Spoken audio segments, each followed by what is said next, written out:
Meskipun hatiku habis lenyap, ku tetap memilih untuk percaya dan berucap syukur.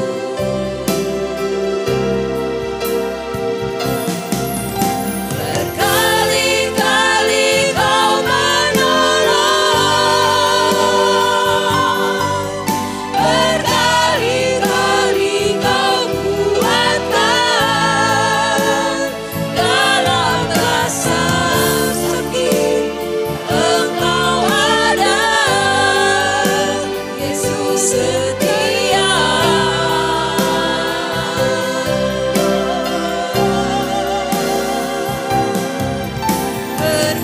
Berkali-kali Kau menolong,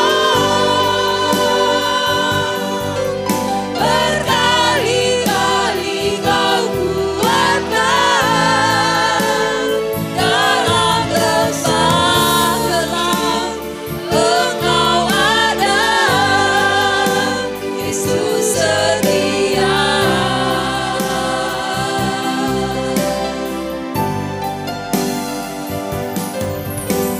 Meskipun Tuhan tak menolongku,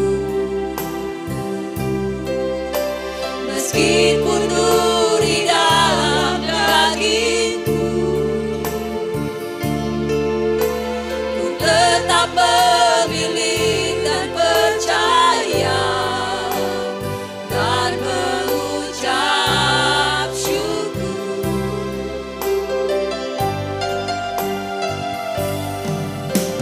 Meskipun doaku tak terjawab, meskipun hatiku habis lenyap, tetap memilih untuk percaya dan mengucap syukur.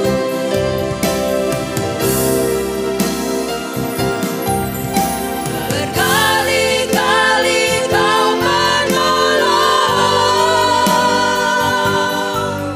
berkali-kali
Di setiap musim kita, lembah gelap ataupun kita mungkin lagi happy-happynya, Tuhan Yesus tetap ada, Tuhan Yesus tetap setia dalam kehidupan kita. Kembali lagi, apakah kita setia kepada Tuhan? Nah, puji Tuhan. Saya beri kesempatan untuk mahasiswa-mahasiswa dari Unila yang mau muji nama Tuhan. Silakan.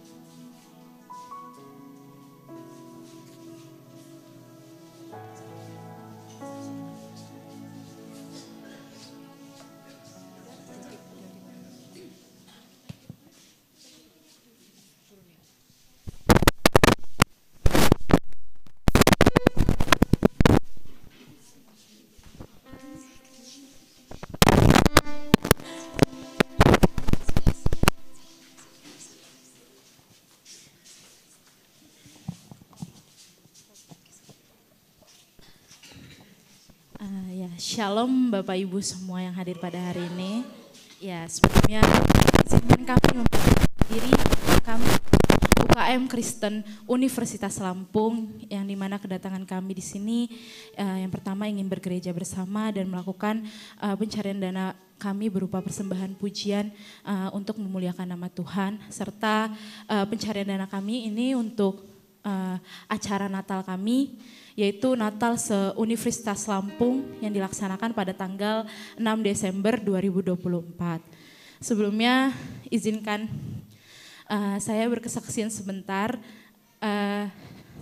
Kami sebenarnya tadinya ingin meng-cancel ke sini karena tadi pagi kami mendengar kabar duka dari teman kami bahwa teman kami harusnya hadir di sini juga, tetapi ibundanya baru meninggal tadi pagi. Jadi kami harus mengatur orang kembali untuk menghantarkan beliau ke Bandar Lampung untuk balik ke tempatnya, yaitu di Medan. Dan setelah itu sore tadi kami juga dapat kabar bahwa teman kami juga perempuan, kebetulan sekretaris kami, mama papahnya jatuh dari motor di Cibubur, jadi harus pulang juga sore hari ini, dan serta kejadian kendaraan kami juga yang tidak memadai tiba-tiba karena harus mengutamakan orang-orang yang diantarkan pulang gitu. Jadi tapi tiba-tiba kayak Tuhan kasih jalan gitu untuk Tuhan mau kita tetap memuliakan nama Tuhan. Makanya kami bisa hadir di sini dengan tepat waktu seperti itu. Mungkin kiranya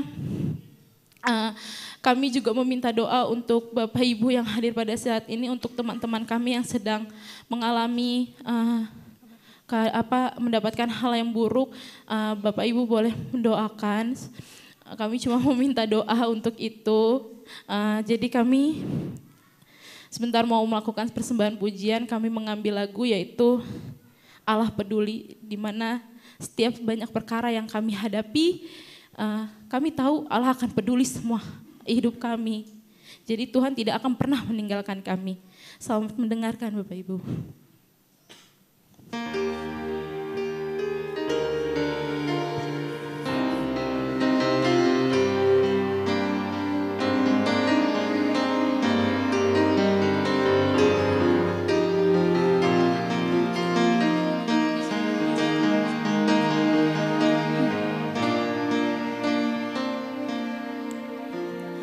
Banyak perkara yang tak dapat ku mengerti, mengapakah harus terjadi di dalam kehidupan ini.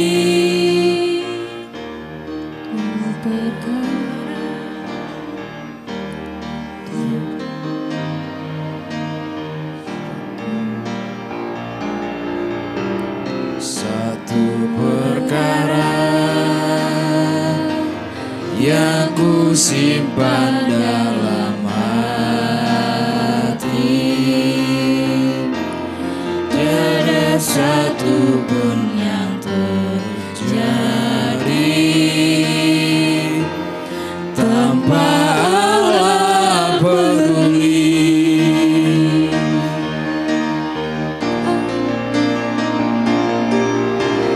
Allah mengerti, Allah peduli segala persoalan yang kita hadapi, tak akan pernah dibiarkannya ku bergumul sendiri, sebab Allah mengerti.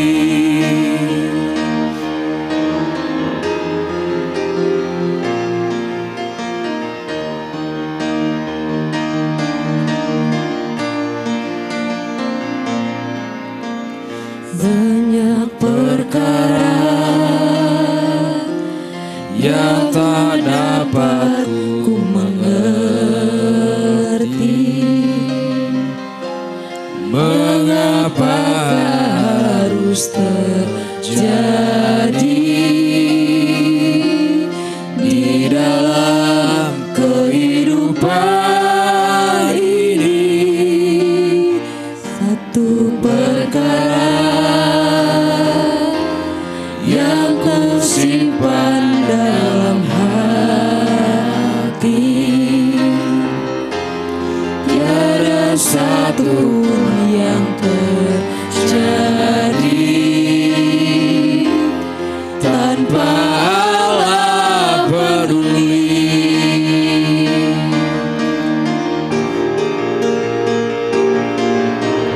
Allah mengerti, Allah peduli segala persoalan yang kita hadapi, tak akan pernah dibiarkannya ku berkumpul sendiri, sebab Allah mengerti.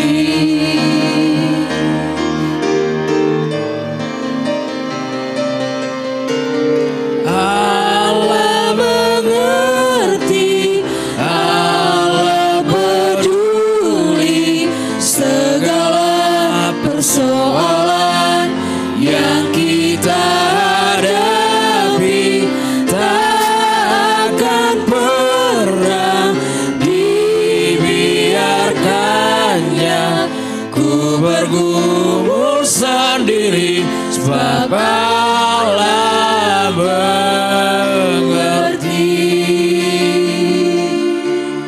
Sebab Allah mengerti.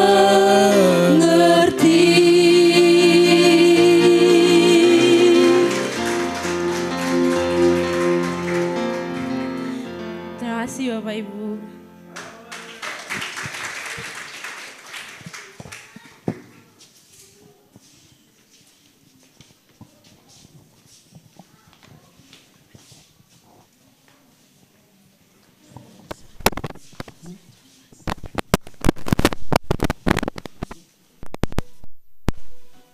Allah peduli.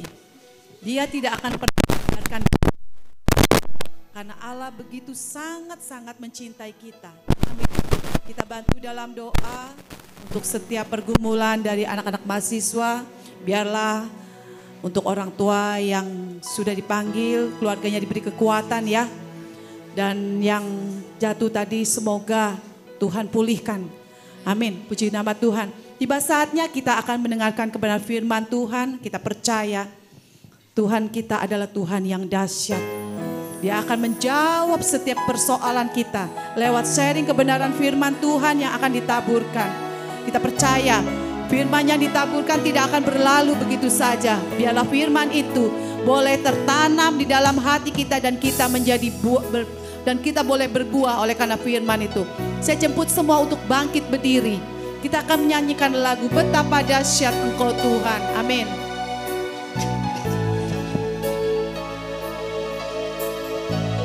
Amin, haleluya. Betapa dahsyat Engkau Tuhan.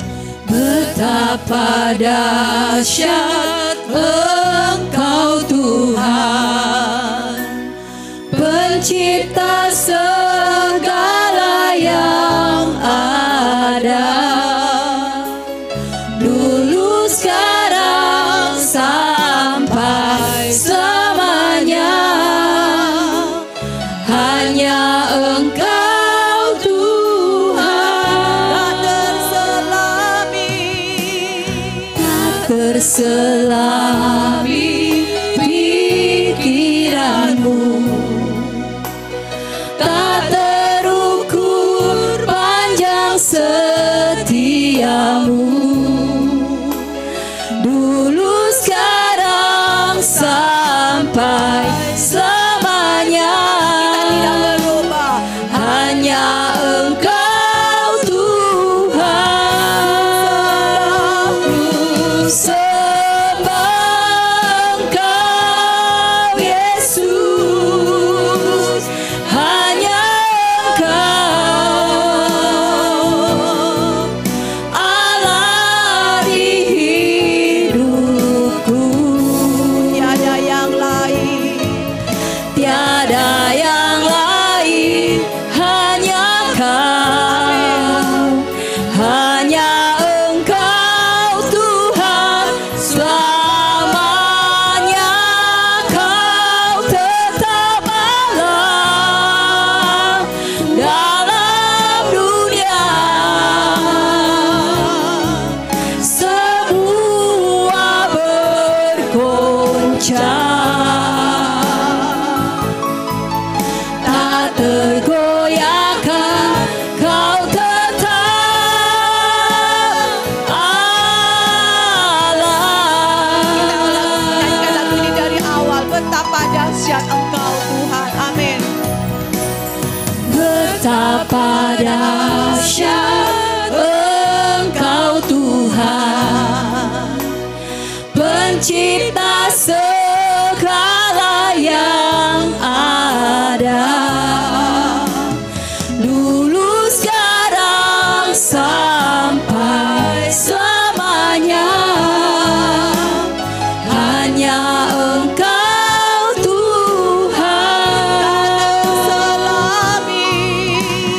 tak terselami pikiranmu, Terima kasih Tuhan Yesus. tak terukur panjang setiamu, Panjang setiamu Bapa. dulu sekarang sampai selamanya. Hanya Engkau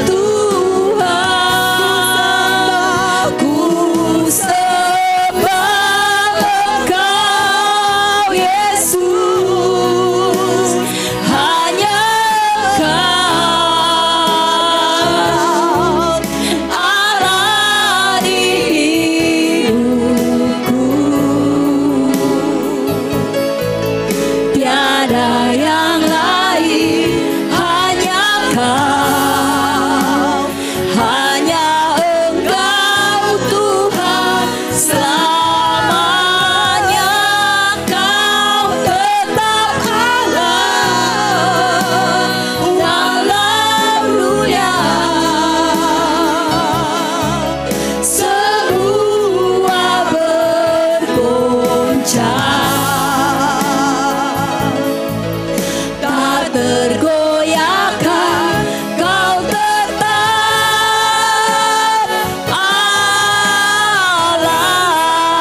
lain selain Engkau Tuhan di dalam hidup kami.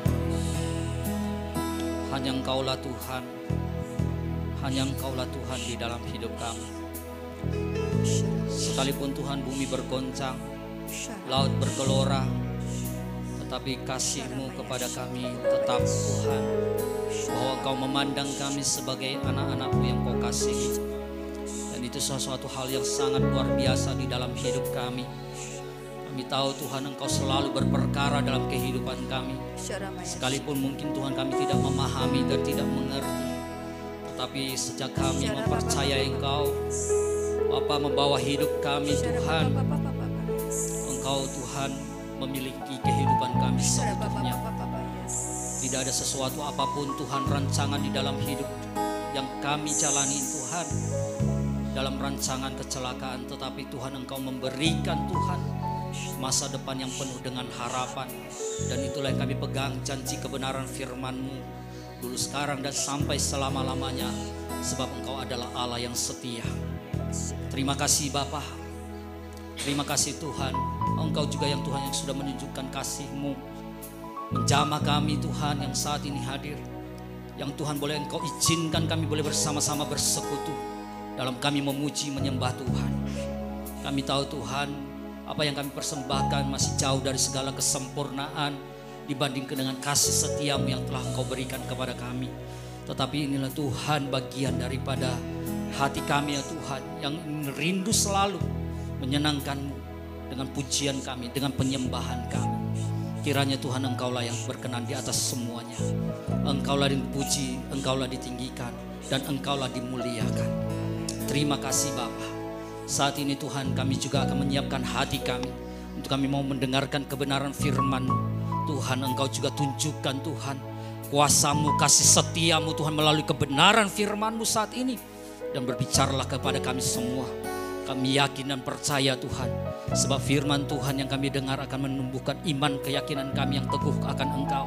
Membuat kami Tuhan semakin teguh bersama dengan Engkau, kuat di dalam Engkau, dan Engkau memulihkan setiap keadaan kami. Terima kasih Bapa. Pakai hamba-Mu yang tidak ada apa-apanya Tuhan. Biarlah Tuhan mulut bibir hamba-Mu Tuhan Engkau kuasai, sehingga kebenaran-Mu Tuhan tersampaikan di dalam hidup kami semua. Baik kami yang menyampaikan, baik kami yang mendengarkan. Di dalam nama Tuhan Yesus, demi nama Tuhan Yesus. Hanya ada satu oknum yang tidak senang, yang ketika kami mendengarkan firman Tuhan, yaitu setan, iblis, kuasa kegelapan. Oleh karena itu kami patahkan kuasanya di dalam nama Yesus, demi nama Tuhan Yesus. Sehingga roh pengenalan akan Allah terus mengalir dalam kehidupan kami. Dalam nama Yesus kami berdoa, mengucap syukur. Haleluya. Amin. Silakan duduk Bapak Ibu Saudara.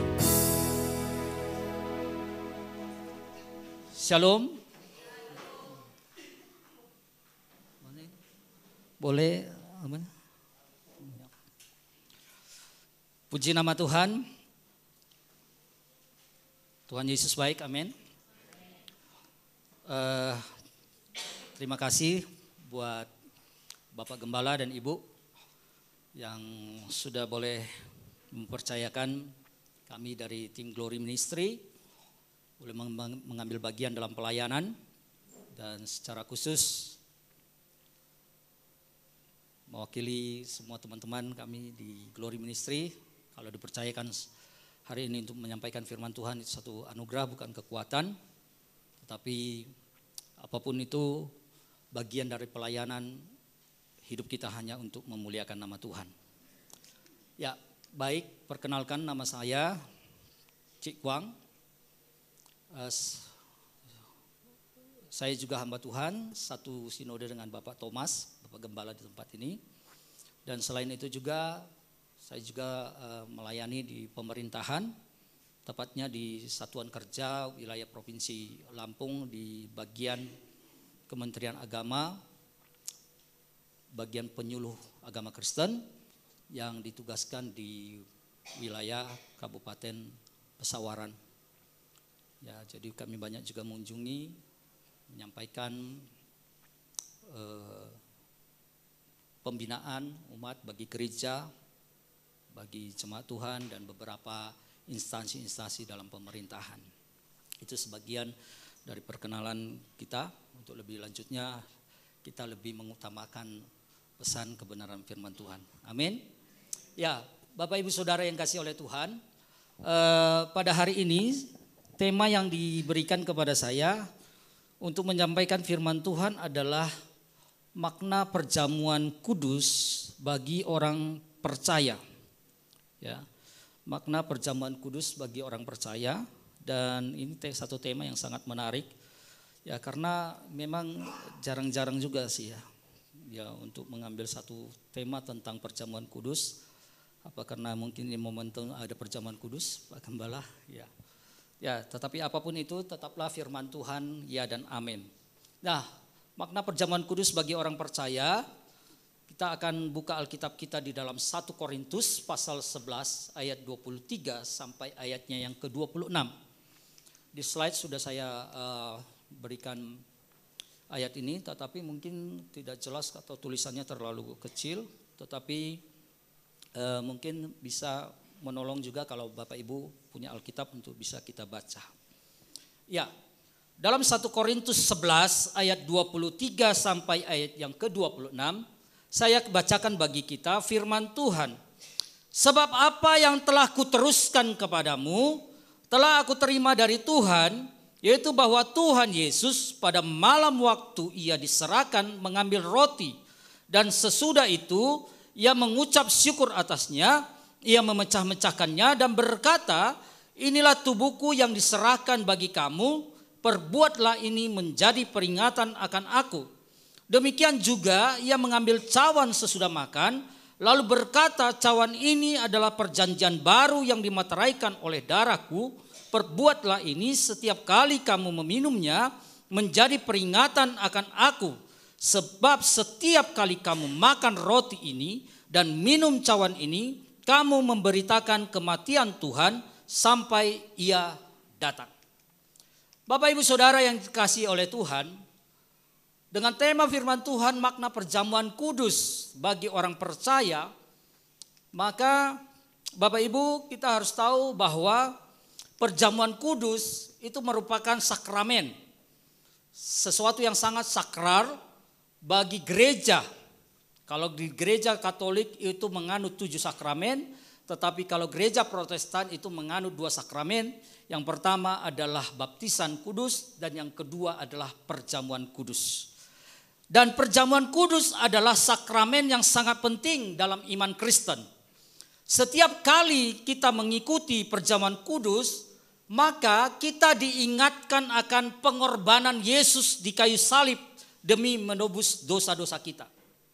Perjamuan kudus mengarah kepada karya kematian Yesus di kayu salib. Kalau kita beranjak dari ayat dari 1 Korintus pasal 11 ayat 23 dan 26 yang kita baca tadi, ini memberikan makna yang sangat mendalam bahwa perjamuan kudus itu bukan hanya sebuah seremonial, bukan hanya sebuah ritual, tetapi melainkan sebuah pemberitaan. Dan pemberitaan itu tentang kematian dan juga kebangkitan Yesus Kristus. Untuk kita memiliki makna yang lebih mendalam akan perjamuan kudus, maka kita tidak bisa tidak lain, kita harus beranjak dari akar kata secara etimologi dari perjamuan kudus itu sendiri. Maka Bapak Ibu Saudara yang kasih oleh Tuhan, kalau kita ingin memiliki arti pemahaman yang mendalam tentang perjamuan kudus, maka kita harus masuk kepada satu etimologi dari akar kata mengapa ada perjamuan kudus. Nah, perjamuan kudus dalam bahasa Yunani disebut dengan ekaristia. Ya. Kata ini berasal dari kata ekaristeo yang berarti mengucap syukur atau memberi terima kasih. Jadi ekaristi itu adalah mengucap syukur dan memberi terima kasih. Dari kata ekaristio, maka kita akan menemukan makna yang mendalam dari perjamuan kudus. Ya, ekaristi sendiri itu berasal dari 2 bagian kata Yunani, yaitu yang pertama yang disebut dengan eu. Eu itu artinya berarti baik atau baik sekali. Dan kata yang kedua adalah karis. Karis itu yang berarti anugerah atau karunia, pemberian dari Allah. Bukan sesuatu yang kita miliki, tetapi karena kasih Allah, anugerah Allah. Nah, dari kedua kata ini, maka kita dapat menemukan arti secara harafiah daripada karistia itu berarti syukur atas karunia yang baik dari Allah. Syukur atas anugerah yang diberikan Allah. Nah, di dalam ekaristi, Bapak Ibu Saudara yang kasih oleh Tuhan, ini penggunaan katanya dimulai ketika kita merujuk kepada perjamuan yang Yesus lakukan di dalam perjamuan kudus bersama murid-muridnya di malam terakhir sebelum Yesus diserahkan dalam penyaliban. Pada waktu itu Yesus mengambil roti dan anggur, mengucap syukur dan membagikan kepada para murid sebagai tanda kasih dan pengorbanannya. Ini bukan sesuatu yang biasa. Ini di luar kewajaran. Meskipun kalau kita melihat dalam sisi pelayanan Yesus, mereka sering Yesus bersama dengan murid-muridnya makan bersama, melayani bersama. Tetapi pada malam terakhir itu sesuatu yang sangat mendalam. Maka Yesus katakan, pada malam ini aku bersama-sama dengan engkau. Ya, hanya kali ini saja aku bersama-sama dengan engkau. Nah, ini sesuatu peristiwa yang sangat mendalam, bukan sesuatu hal yang biasa bagi kehidupan para murid pada waktu itu. Oleh karena itu melalui kata ekaristi, maka kita akan melihat apa sebenarnya makna yang mendalam dalam perjamuan kudus. Arti yang pertama, makna perjamuan kudus itu adalah sebagai peringatan. Kalau kata peringatan, penggunaan kata dalam perjanjian baru secara khusus. Di situ disebutkan dalam 1 Korintus 11 ayat 24, istilah eukaristio digunakan kata Yesus mengucap syukur sebelum memecahkan roti. Mengucap syukur sebelum memecahkan roti. Dalam konteks ini maka ekaristia lebih dari sekedar rasa syukur biasa. Itu adalah bentuk syukur yang mendalam yang diiringi dengan pengorbanan diri. Yesus berkata, inilah roti, inilah tubuhku yang terpecah bagi kamu. Saudaraku yang kasih oleh Tuhan, mengucap syukur dalam bentuk yang dipakai oleh Yesus adalah memasuki suatu ruang dimensi yang menyatu dengan Tuhan. Perjamuan kudus ini mengingatkan kita akan kasih pengorbanan Yesus.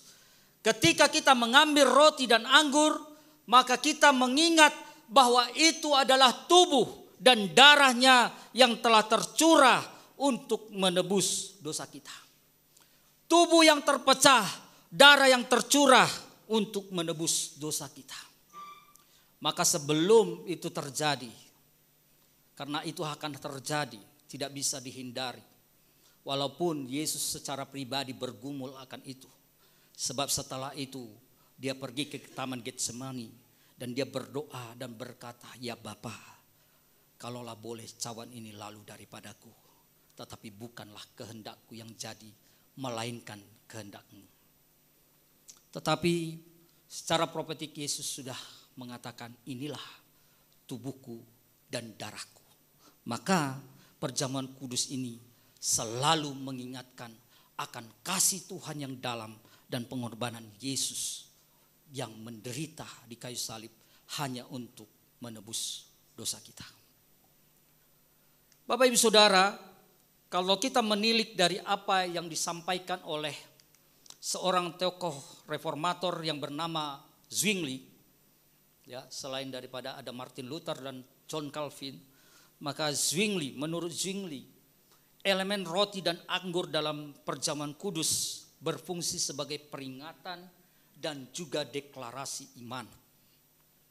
Sebenarnya bukan terletak kepada elemen roti dan anggur yang mungkin sebentar juga kita akan adakan. Bukan terletak pada elemen roti dan anggurnya. Tetapi seorang tokoh yang bernama Zwingli mengatakan sebagai peringatan, sebagai deklarasi iman. Ya. Zwingli menekankan bahwa perjamuan kudus itu adalah perenungan. Perenungan dari mana? Karya keselamatan yang sudah dikerjakan oleh Kristus. Maka setiap kali kita masuk dalam perjamuan kudus, maka kita harus merenung karya keselamatan yang sudah dikerjakan oleh Yesus. Tentu ini mengingatkan kita akan kasih-Nya yang tak terbatas dan mengundang mereka untuk hidup sesuai dengan teladan pengorbanan Yesus. Sebab Yesus juga harus menjadi contoh dan teladan bagi murid-muridnya dan bagi orang percaya. Jadi ketika mengambil momentum perjamuan kudus, maka ini merupakan hal momentum introspeksi di mana kita memeriksa dan menghargai kasih Tuhan yang telah memberikan hidupnya demi kita. Kita menghargai, menghormati. Oleh sebab itu peringatan selalu harusnya lah selayaknya kita harus mengambil perjamuan kudus.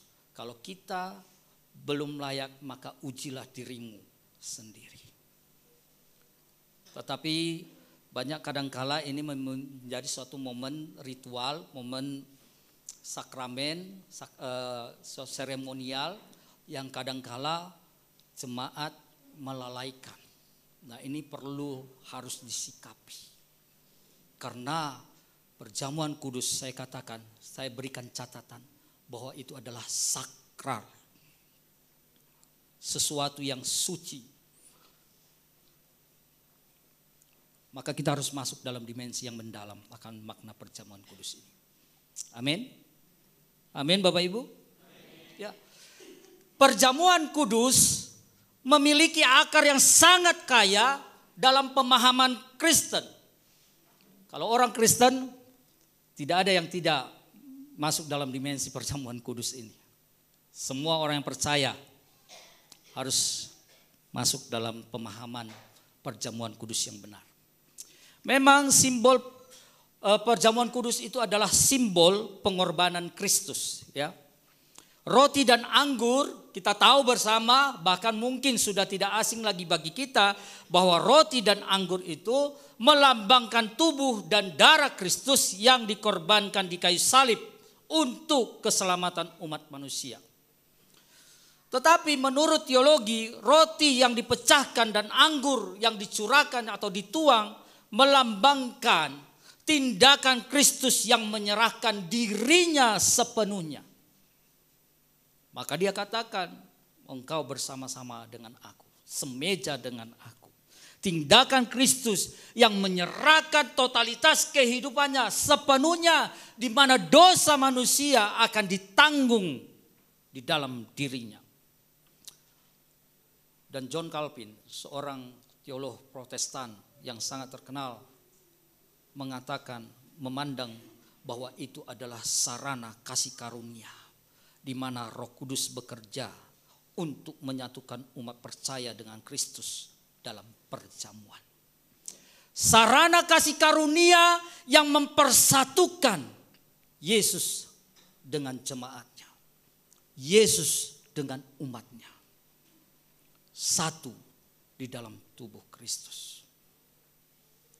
Bapak Ibu Saudaraku yang kasih oleh Tuhan, karena tidak mungkin orang bisa menyelamatkan dirinya sendiri, maka Yesus harus melakukan, mengorbankan dirinya. Karena tidak ada korban yang sempurna, tidak ada korban yang dapat menggantikan. Apapun manusia itu berdosa adanya dan tidak bisa diselamatkan, maka hanya ada sarana kasih karunia, yaitu pribadi Yesus Kristus sendiri. Dialah yang menjadi roti yang terpecah, anggur yang tercurah, supaya kita menyatu, terhubung di dalam kasih karunia itu. Yang kedua, Bapak Ibu Saudara, melalui kata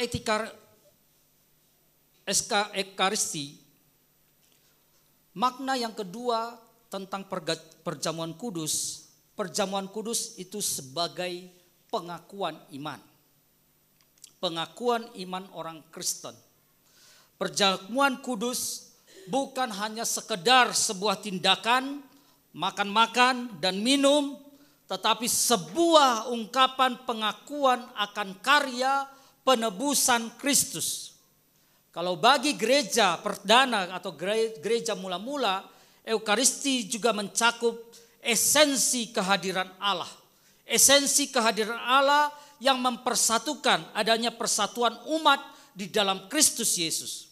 Dan sekali lagi, dalam tokoh reformasi yang bernama Luther menekankan kehadiran nyata, real presence, di mana Kristus hadir dalam dan bersama roti dan anggur.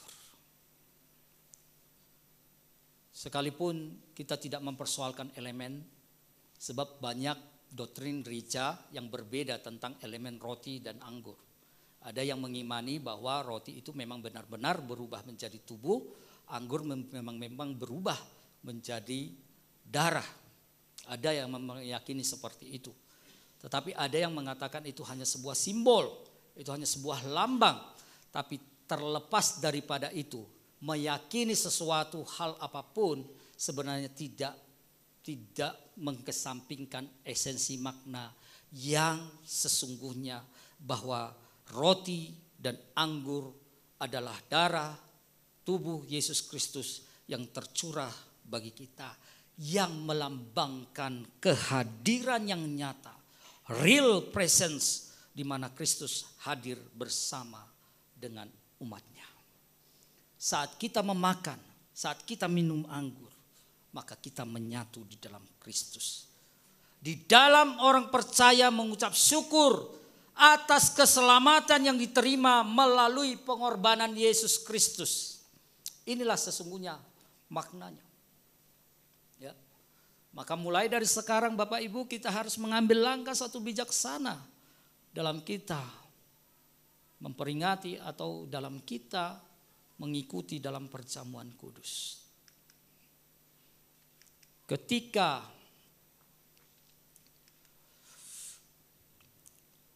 kita makan dan minum, ya, kita secara terbuka mengakui Yesus Tuhan dan Juru Selamat kita.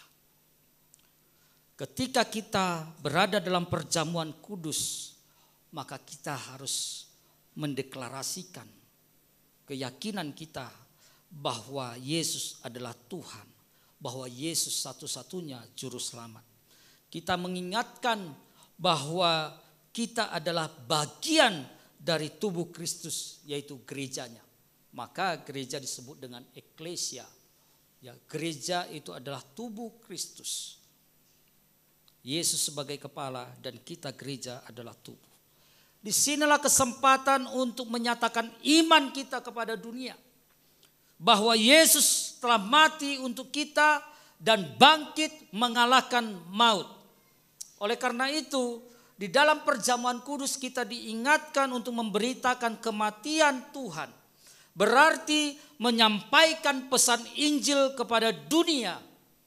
Dan ini mengundang supaya orang lain untuk dapat memahami pentingnya kematian Yesus dan keselamatan yang ditawarkan oleh Yesus. Maka ketika kita masuk dalam perjamuan kudus, maka kita diingatkan satu tugas mulia, bahwa kita juga harus memberitakan kematian Yesus dan kedatangannya kembali. Maka itulah fungsi gereja, untuk menjadi saksi, memberitakan Injil bahwa Yesus telah mati bagi dunia ini, supaya setiap orang berdosa itu mendapat anugerah dan menyatu dalam Kristus. Ketika dia harus percaya kepada Yesus, maka dia menjadi orang yang diselamatkan.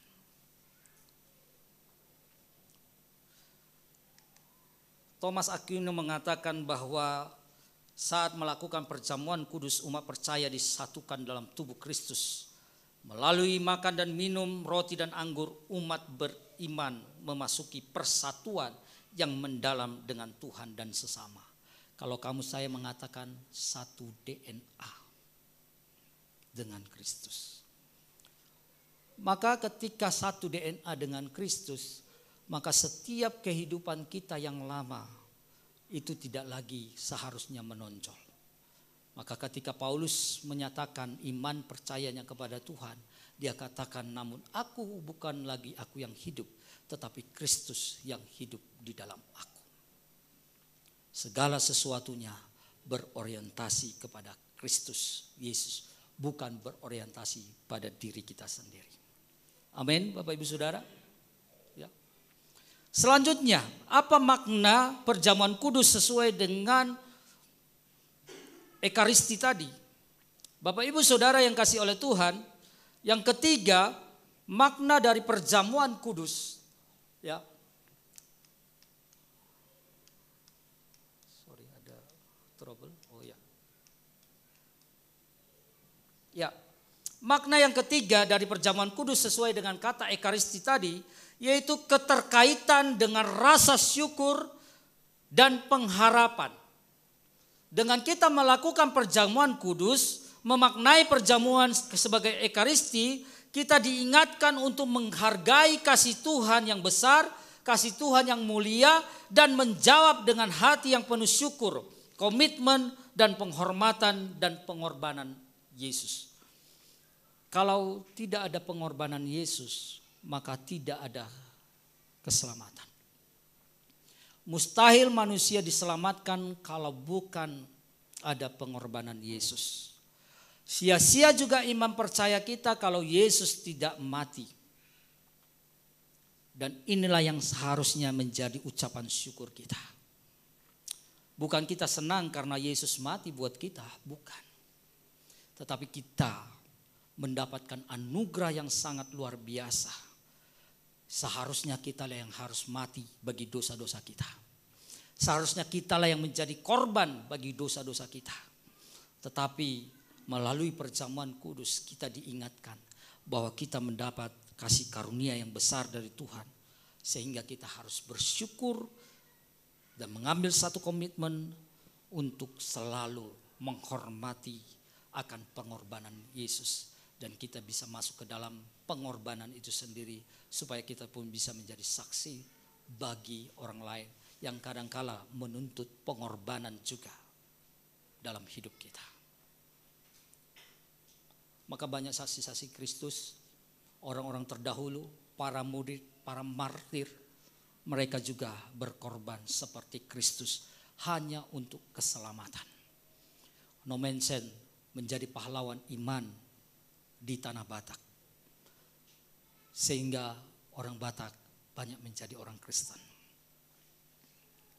Joseph Kam juga menjadi rasul di Maluku dan beberapa tempat yang lain. Hudson Taylor yang melayani di Shanghai.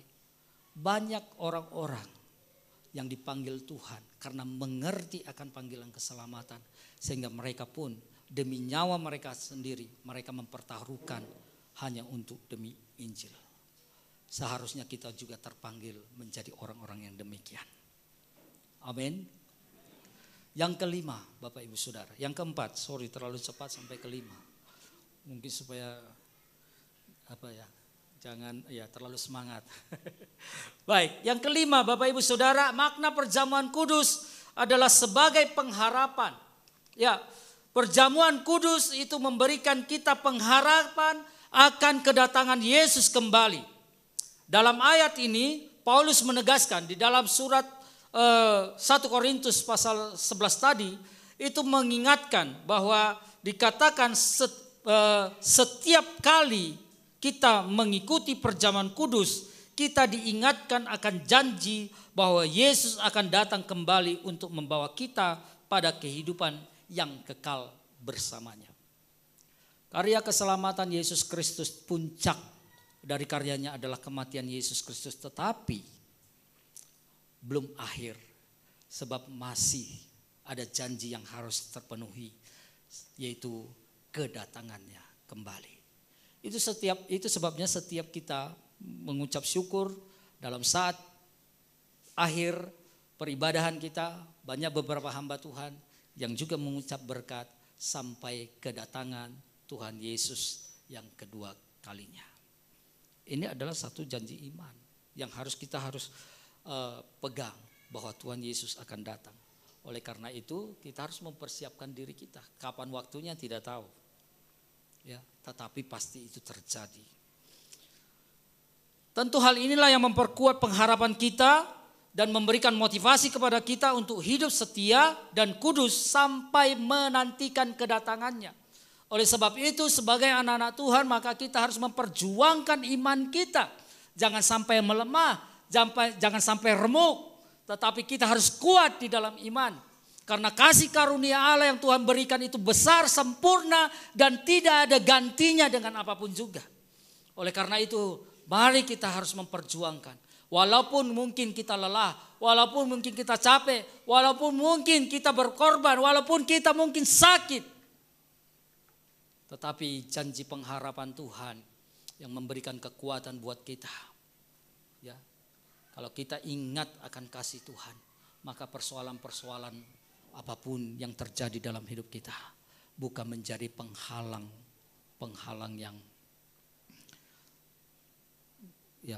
yang mungkin membuat kita resah dan gelisah.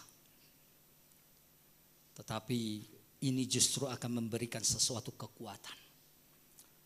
Paulus dalam setiap pelayanannya kurang apa, bahkan dia tidak memusingkan dirinya sendiri. Dia tidak mau mempersoalkan dengan persoalan-persoalan yang dicari-cari oleh bangsa-bangsa yang ada di dunia ini. Karena kita memiliki panggilan yang utama, yaitu panggilan surgawi.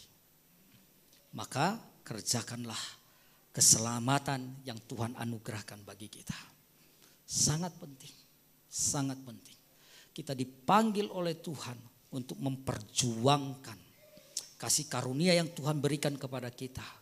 Maka kita harus dibentuk menjadi serupa dengan gambarnya.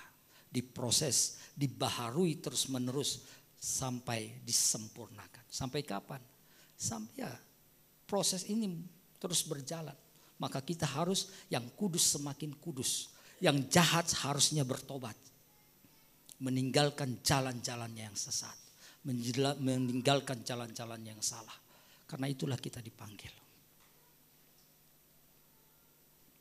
Kita sudah menerima pengampunan dari Tuhan yang luar biasa. Maka ada pengharapan yang diberikan bagi kita. Perjamuan kudus merupakan pengharapan eskatologi yang akan menjanjikan kita kedatangan Kristus yang kedua kali. Agustinus memandang perjamuan ini sebagai gambaran dari perjamuan besar di kerajaan Allah pada akhir zaman. Masih ada janji buat kita, Yerusalem baru. Setiap kali perjamuan kudus dilakukan, setiap umat Tuhan harus mengingat mereka adalah bagian dari Injil kedatangan Tuhan yang memulihkan, yang memperbaharui dunia ini. Hidup setia dan kudus sambil menanti kedatangannya. Kita terus, kalau dunia sekarang ini Bapak Ibu Saudaraku yang kasih oleh Tuhan, dunia bukan semakin baik. Dunia yang kita jalani ini semakin jahat. Dunia ada orang berkata, ya ada orang berpengharapan supaya semoga lebih baik. Tetapi nyatanya dunia bukan lebih baik. Bahkan Alkitab mencatat bahwa satu kelak dunia ini akan diperintah oleh antikris. Artinya zaman akan semakin susah. Ya. Istri saya kemarin cuma beli gas gitu. Beli gas juga harus punya KTP. Dan dulunya tadi nggak ada seperti itu. Ya sekarang seperti itu. Walau kemudian ada berita kalau isi isi bensin pertalite itu juga harus ada aplikasi My Pertamina ya. Jadi semuanya itu sedang berada dalam goncangan-goncangan dan bayangan-bayangan yang menakutkan.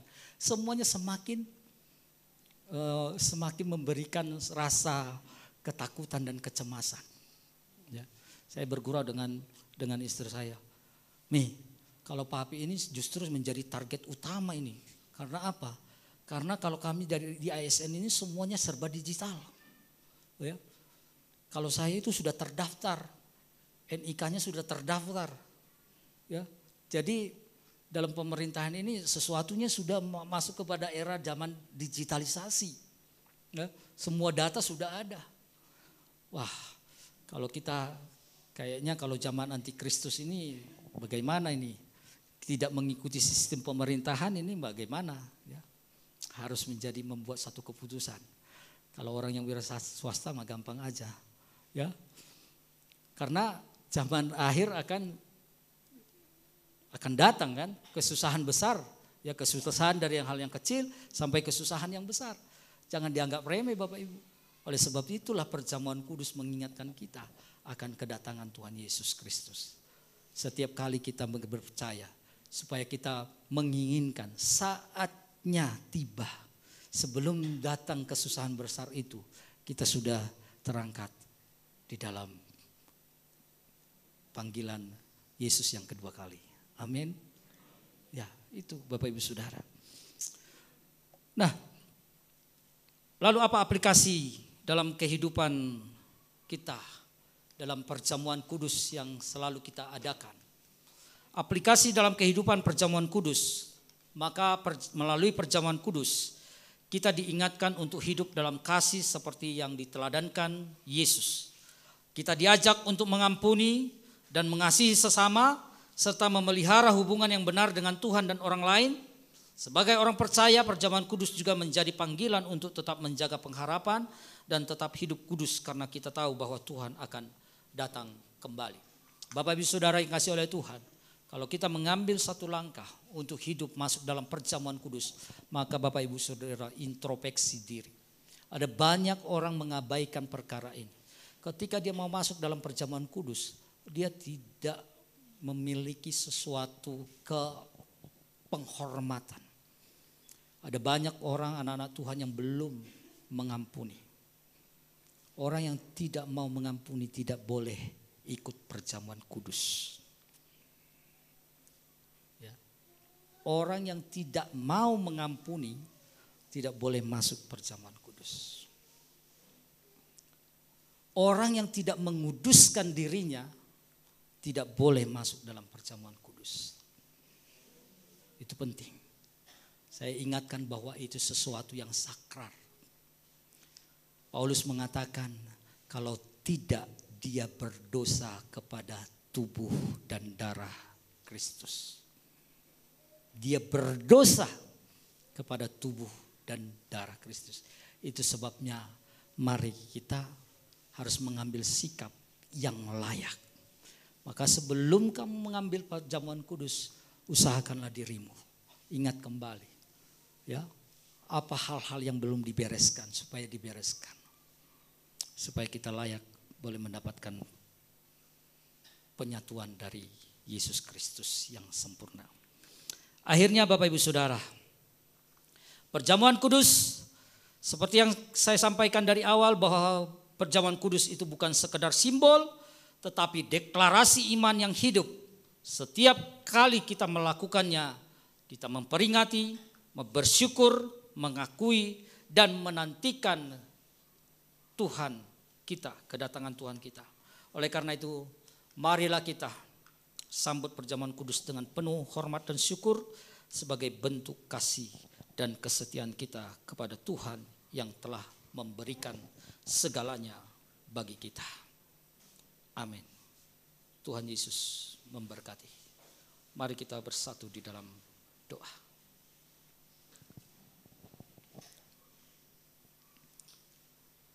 Allah Bapa kami yang bertata dalam kerajaan surga.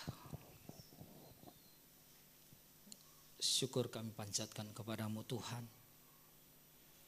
untuk anugerah yang luar biasa, untuk anugerah yang ajaib yang kau peruntukkan bagi kami.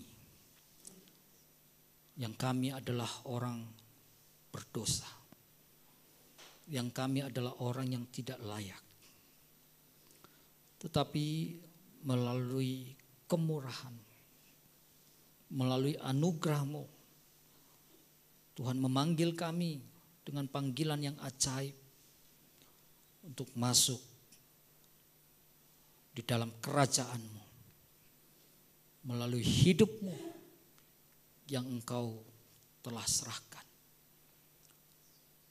Tubuh-Mu yang terpecah, darah-Mu yang tercurah, yang menggantikan semua dalam hidup kami. Setiap luka, setiap tetesan darah, itu sesuatu yang sangat berharga bagi kami, Tuhan. Dan sungguh kami tidak dapat membalas semuanya itu dengan apapun juga. Tapi biarlah Tuhan, cinta kami akan Engkau semakin dalam. Kasih kami kepada Engkau semakin dalam ya Tuhan.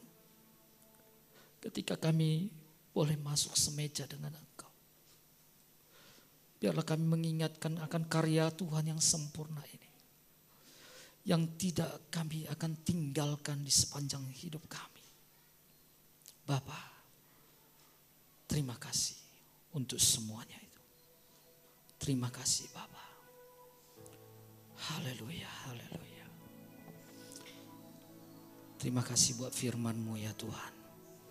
Kiranya kami boleh dikuatkan, diteguhkan, dan semakin kami Tuhan dapat membawa hidup kami lebih lagi melakukan maksud-maksud dan tujuan-tujuan yang mulia daripada Engkau yang Tuhan sediakan dalam hidup kami. Di dalam nama Tuhan Yesus, dalam nama Tuhan Yesus kami berdoa. Haleluya, haleluya. Saya serahkan kepada Gembala Sidang untuk melanjutkan.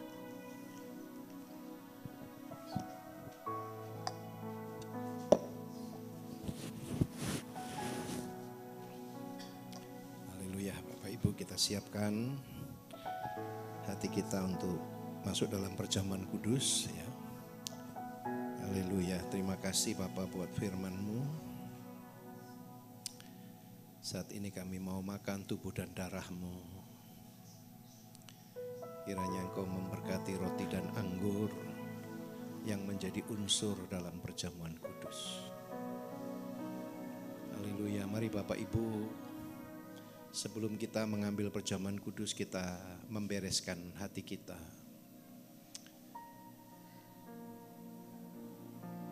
Masing-masing berdoa kepada Tuhan. Mungkin sepanjang minggu ini atau sepanjang bulan ini Engkau ada rasa kecewa, sakit hati. Mari lepaskan pengampunan kepada orang-orang yang menyakiti engkau. Sebab firman Tuhan mengatakan barang siapa dengan cara yang tidak layak makan perjamuan kudus,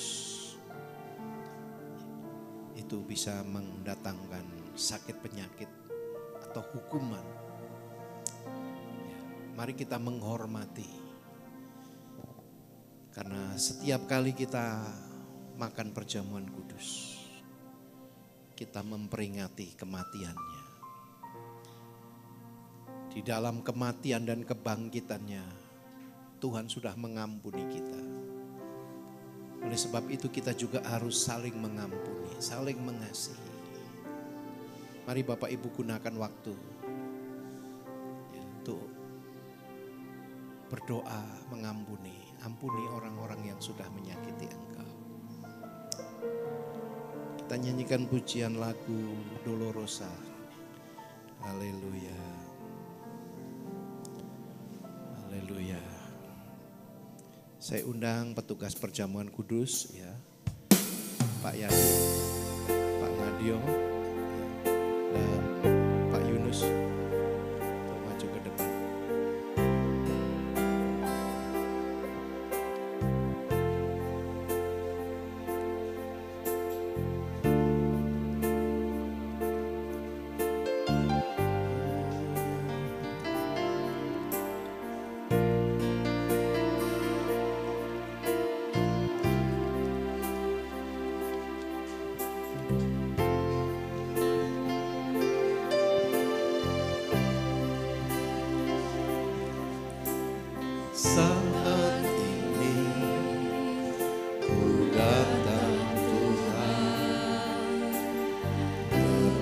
perjamuan kudus-Mu.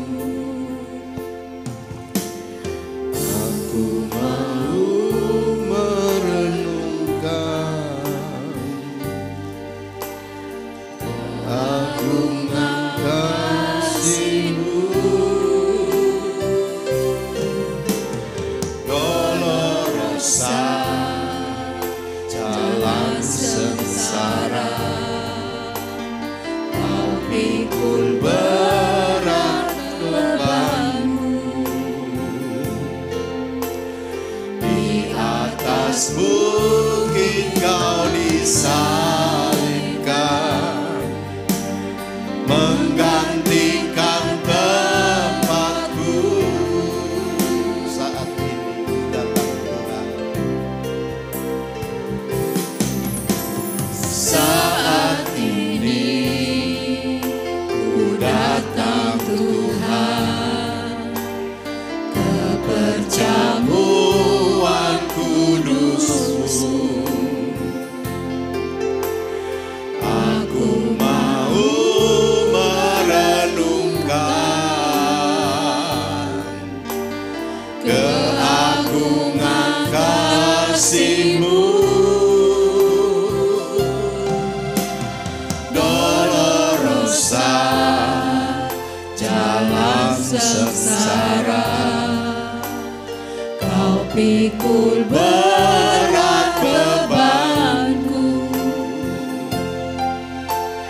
Di atas bukit Kau disalibkan, menggantikan tempatku.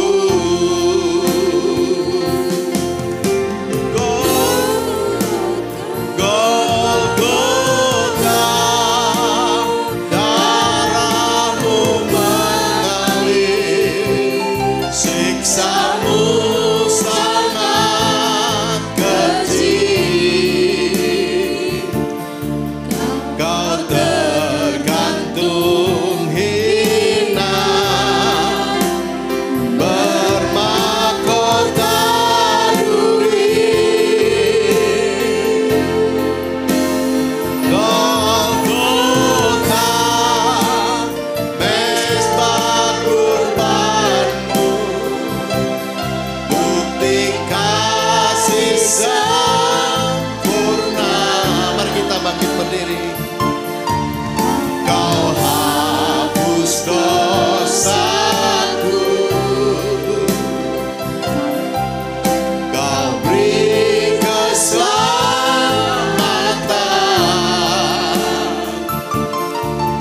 Kau terima diriku,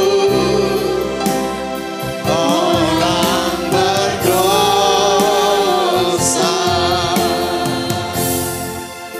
Haleluya. Bapak, Ibu, saudara-saudara, makna perjamuan kudus bagi orang percaya. Yang pertama, kita harus mengucap syukur. Kalau bahasa saya, kita menghadap ke belakang. Bahwa saat kita setiap kali mengangkat roti, kita mengingat Dia telah mati bayar dosa. Haleluya. Kalau engkau dan saya tidak berdosa, tidak ada masalah dalam hidup ini. Dosalah yang membuat kita sakit, yang membuat kita bertengkar, curiga, kecewa. Setiap kali kita mengangkat roti ini, kita sedang mengatakan, Tuhan, Engkau sudah mengampuni saya. Saya harus mengampuni siapapun, seberat apa. Sebab itu ampuni anak-Mu yang berkali-kali mungkin menyakiti engkau. Seperti Yesus mengampunimu yang berkali-kali melukai hati. Jangan mudah melihat kesalahan orang, tapi lupa dengan kesalahan kita. kedua, perjamuan kudus adalah deklarasi iman. Kita adalah manusia baru. Sebesar apapun dosa kita sudah ditanggung, sudah selesai. Katakan, Tuhan, aku adalah manusia baru. Aku adalah manusia baru. Tuhan, aku sudah ditebus. Tuhan, aku sudah ditebus. Aku menerima Yesus sebagai Tuhan dan Juru Selamatku. Engkau adalah satu-satunya Tuhan bagi hidup.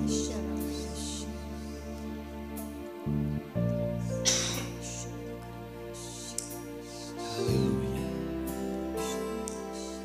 Dan yang ketiga, kita diajak melihat ke dalam, menguji diri kita. Haleluya. Apakah makna perjamuan kudus sudah mengubah hidupku? Haleluya. Selama ini kita suka mengeluh, suka bersungut-sungut, suka menghakimi. Apa dampaknya kematian Tuhan dan kebangkitannya bagi saya? Apakah saya memberitakan Injil?